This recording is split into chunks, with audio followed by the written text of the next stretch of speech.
Hello friends, welcome back to my channel, your favorite spot for stress-free UGC net prep.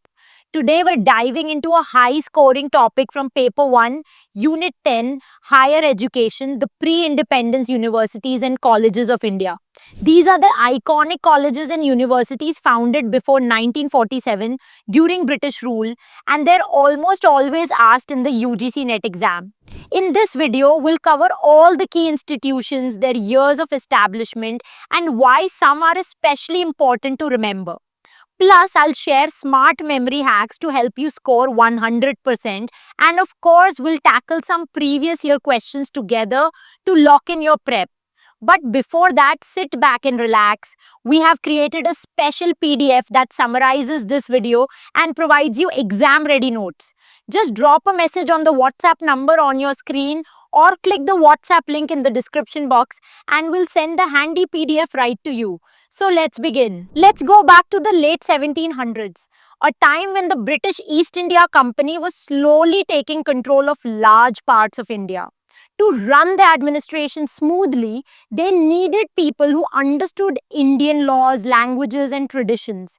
That's why they started setting up a few educational institutions, not really to educate the masses, but to train people who could help them govern. Let's look at the first few important ones from 1781 to 1800. The very first was the Calcutta Madrasa, founded in 1781 in Kolkata.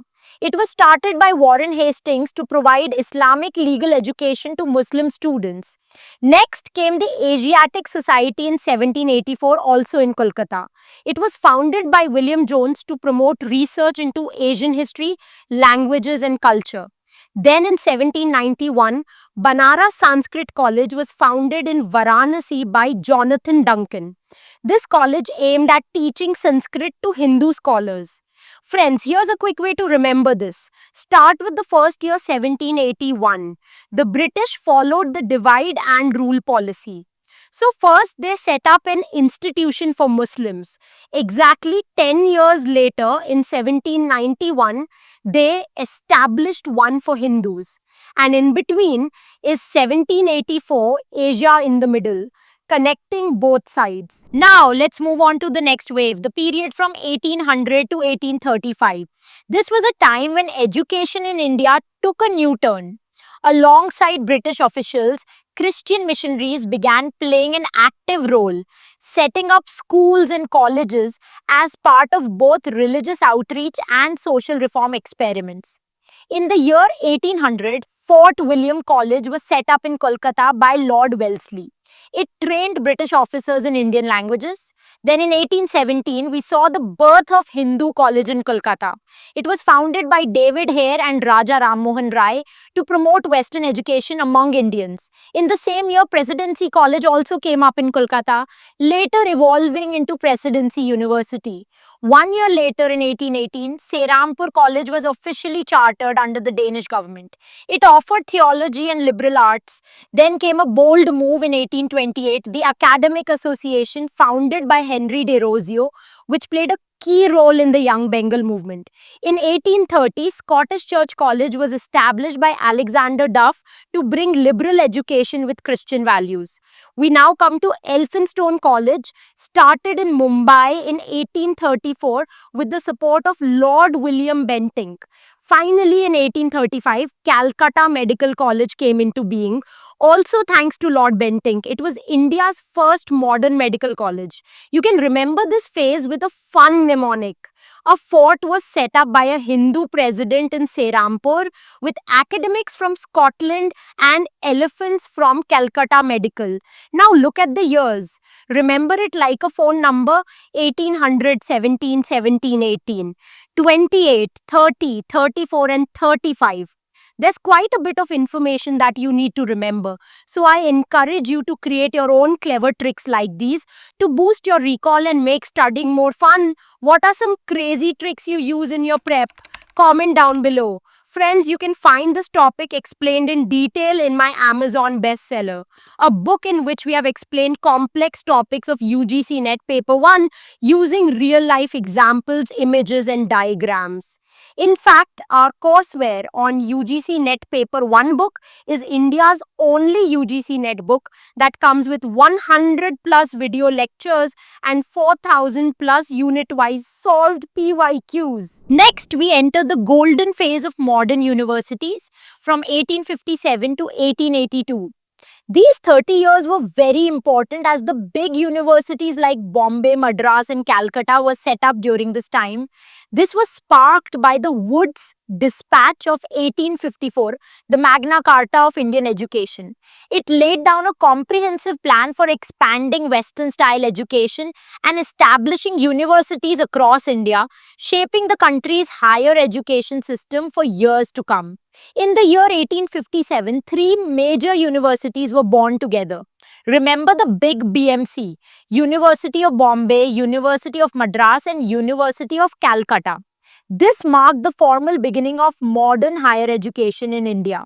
Then came Patna College in 1863, continuing the British effort to expand access to Western education in the provinces. Fast forward to 1875, we get a major name, Aligarh Muslim University. Though it began as Madrasatul Uloom, it became the Mohammedan Anglo-Oriental College in 1877. Its founder was the visionary reformer Sir Syed Ahmad Khan, who aimed to blend modern scientific education with Islamic principles. In 1882, we get Punjab University, which was originally established in Lahore and later relocated to Chandigarh after partition. Finally, in 1887, University of Allahabad was established. It would go on to become one of the most prestigious centers of learning in North India. To summarize, remember, the BMC went to Patna College in Aligarh through Punjab and Allahabad. For more such informative videos wherein we explain most important topics of UGC Net Paper 1 in less than 15 minutes, hit that subscribe button and tap the bell icon. And don't forget to check out our playlist section where we've organized unit-wise playlists for UGC Net Paper 1. This way, you can find all the video lectures for each unit together, making your preparation so much easier. We now enter the final and fastest growing phase from 1906 to 1931. The 20th century saw educational expansion across gender, science, languages, and regions. Here are ones that are asked in the UGC NET exams repeatedly. In 1906, the Bengal Technical Institute was founded as one of the earliest technical education centers.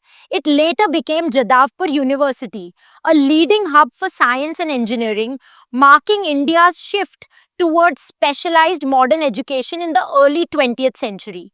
Then in 1909, we got the prestigious Indian Institute of Science in Bangalore, a dream project of Jamshedji Tata. Next, in 1916, we saw the rise of three big names. SND Women's University in Mumbai, founded by Dhondo Keshav Karve, India's first women's university, University of Mysore, set up by King Krishnaraj Wadiya IV. And of course, Banaras Hindu University, founded by Pandit Madan Mohan Malviya in Varanasi.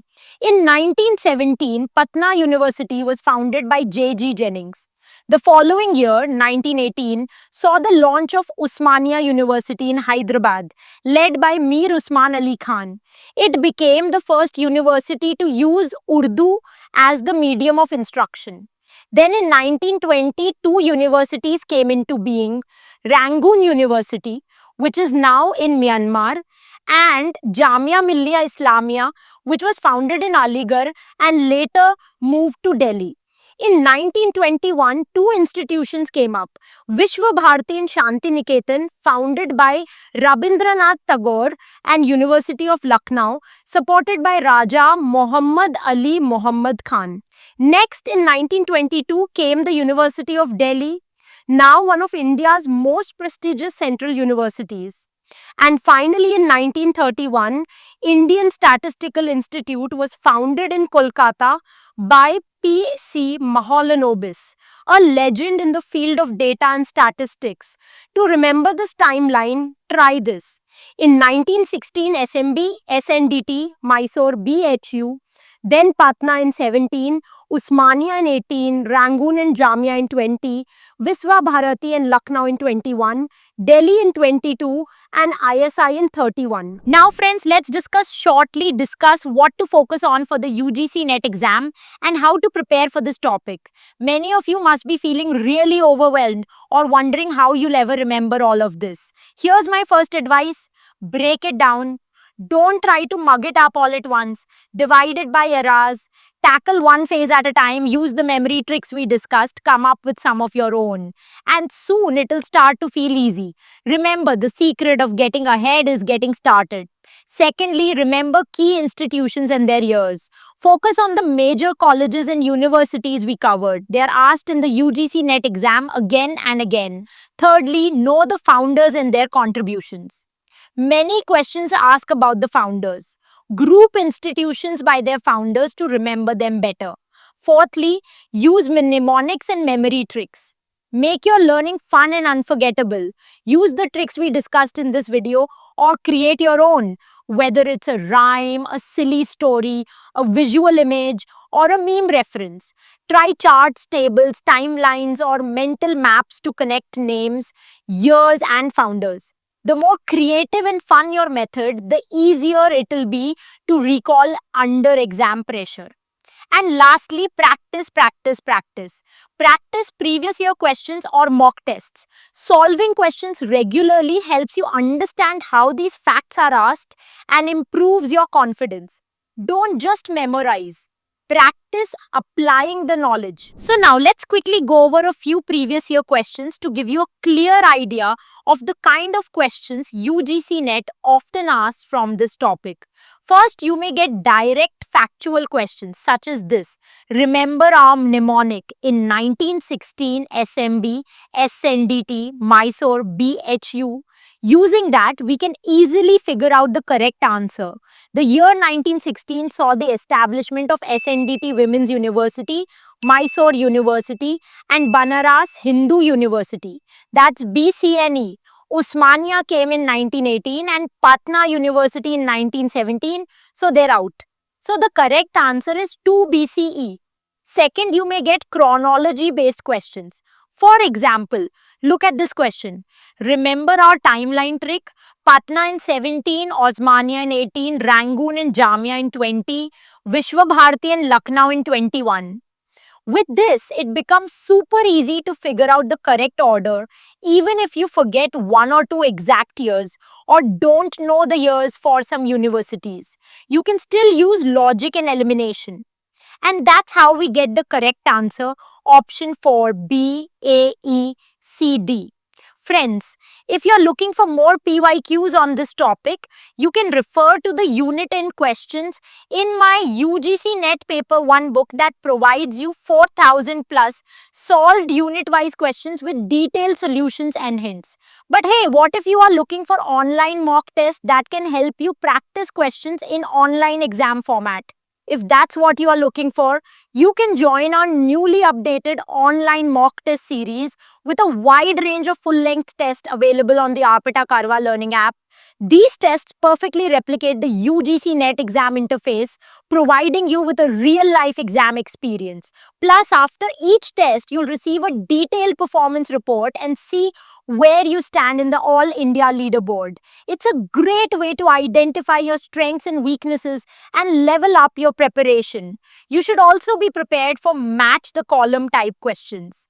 These often ask you to match universities with their founders, year of establishment, location, or a unique feature. And finally, keep an eye out for questions based on firsts, like, as we have also learned today, SNDT University, Mumbai was the first university in India exclusively for women, established in 1951. It was founded to provide higher education opportunities for women, promoting their academic and professional growth. So the correct answer is 3, SNDT University, Mumbai. You may also be asked about other important firsts, such as the first Urdu medium university, Usmania University, or the first modern medical college, the Calcutta Medical College. So definitely keep these key firsts in mind during your preparation. By the way, who doesn't love free stuff? If you want even more past year questions on this topic without spending a penny, head over to our website. Under the past year paper tab, you'll find all the PYQs from 2012 onwards. Ours is the only website that offers 150 plus official UGC net paper 1 question papers with authentic answer keys for absolutely free. So go ahead and grab those free resources while you can. Friends, with a little dedication, patience and consistent practice, you'll soon be able to recall all these facts like a pro and confidently score 100% on any question from this topic. So keep practicing, stay focused and believe in yourself. That's it from my side for this video lecture. We'll meet very soon in the next video lecture. Till the time we meet next, happy learning, keep loving literature and stay tuned to my channel.